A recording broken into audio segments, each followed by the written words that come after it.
Hello everyone, welcome back to this channel.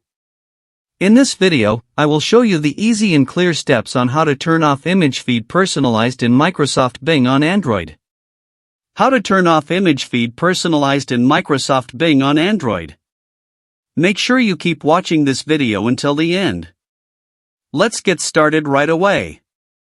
Firstly, open the Microsoft Bing app on your Android device. This is the initial screen of the Microsoft Bing app. Next, tap the Google icon at the top right of the screen.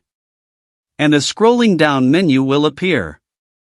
Tap the Settings menu. Scroll down. And tap Search. Tap Image Feed Personalized.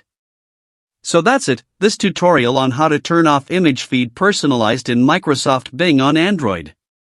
Thank you for watching. I hope this video was helpful. See you in the next video.